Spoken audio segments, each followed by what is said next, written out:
Welcome to Better Edge, a Northwestern medicine podcast for physicians. I'm Melanie Cole, and today we're talking about how a new biomarker detects aortic valve disease. Joining me is Dr. Michael Markle. He's the Vice Chair for Research in the Department of Radiology and the Lester B. Francis T. Knight Professor of Cardiac Imaging at Northwestern Medicine. Dr. Markle, it is a pleasure to have you with us for this fascinating topic today. And as we get into it, can you first tell us a little bit about the history of imaging modalities to detect cardiovascular anomalies? How has MRI become this important tool for the clinical evaluation of patients with cardiovascular disease? Well, thank you very much for having me today. So that's a great question, of course. There's many competing imaging modalities that we have available today in the clinic for investigating patients with heart valve disease.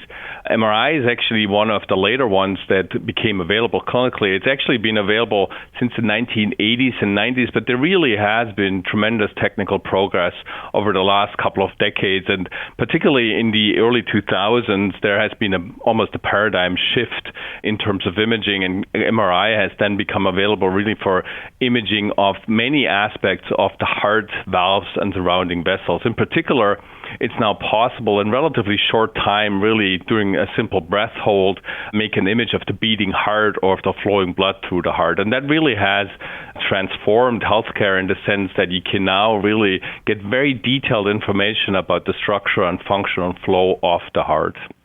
It's absolutely fascinating. What an exciting time to be in your field. So tell us about your study with the 4D flow MRI as a hemodynamic monitoring tool in cardiopulmonary exercise testing, and what 4D flow MRI was used to detect, really. So let me just talk a little bit about the background. So this was a study in patients with heart valve disease, more specifically aortic valve disease, which is actually a very frequent disease affecting about 2 to 3% of the U.S. population. One important subset or subgroup is patients with bicuspid aortic valve disease. In fact, bicuspid aortic valve disease is the most common heart birth defect of the heart, and it affects 1 to 2% of the population.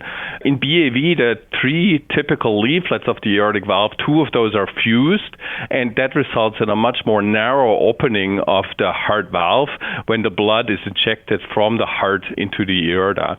Now, if you're born with a bicuspid valve, this is not necessarily cause for action or concern. However, there are severe secondary complications associated with bicuspid aortic valve disease, or can be, such as aortic dilatation, aneurysm, dissection, or even rupture. Now, what's really interesting about this disease is that not everybody who's born with it develops these complications. Only a subset of patients go on to develop aortic dilatations and aneurysms, whereas others stay normal for the rest of their life. So the question is, or the really interesting question is, why? Why do some patients develop complications and others don't?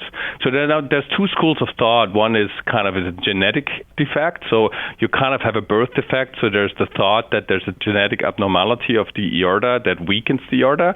And that's partly true. There's some evidence. And the second hypothesis is that it's the flow. Remember that kind of more narrow opening of the bicuspid aortic valve changes the flow that goes through the valve, accelerates it, and then it hits the aortic wall. So the thought is that this changes in flow could kind of promote remodeling of the aorta and lead to disease. Now, 4D flow MRI is a new imaging technique that was, for a large part, actually developed here at Northwestern that can measure 3D blood flow dynamics in 3D and over time. That's why it's called 4D. And the study we conducted, we looked at 70 patients with bicuspid aortic valve disease and used 4D flow MRI to better understand if we can extract parameter from the flow through the valve that would kind of help us to better understand who is at risk developing these complications. Wow. So what did your findings indicate, Dr. Markle? So what's really interesting about this study is it was a longitudinal study, so we included 70 patients at baseline and followed them more than 5 years later to see who developed complications and who didn't. And then we looked at several kind of imaging biomarkers, and one of those, it turns out, that's called wall shear stress, which kind of quantifies the drag force or the shear force of the flowing blood along the wall. It turns out if that wall shear stress is elevated at baseline, that was predictive for patients developing aortic dilatation.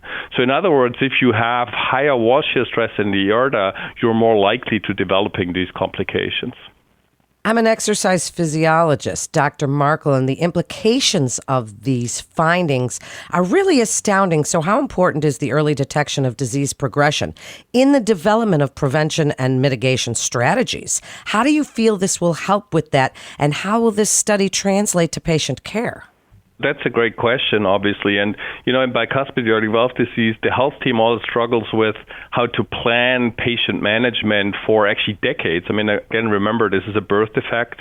You have to plan care for decades of the lives in these patients. And right now, it's more like a regular monitoring to see if the aorta grows. And if the growth is too large, then actually that's an indication for surgery and replacement of the valve. So kind of a very, very big intervention. So with this parameter, hopefully we'll have a new measure, a new biomarker at our disposal so that early in the life we can really identify those patients at higher risk and then really adjust their therapy plan, their management over time. So you could think about, doing this measurement at a patient early in life. And then if your watch stress is low, you could say, okay, this patient, we can do a very kind of minimal monitoring scheme, bring the patient back every 5 years for an echocardiography, whereas somebody else who has higher risk, you probably want to have regular visits on an annual basis and really pay more attention to any changes in their cardiovascular system. What an important tool. So tell us about an MD and PhD collaboration, because I find this fascinating as well during this study. What can other professionals learn from this collaboration?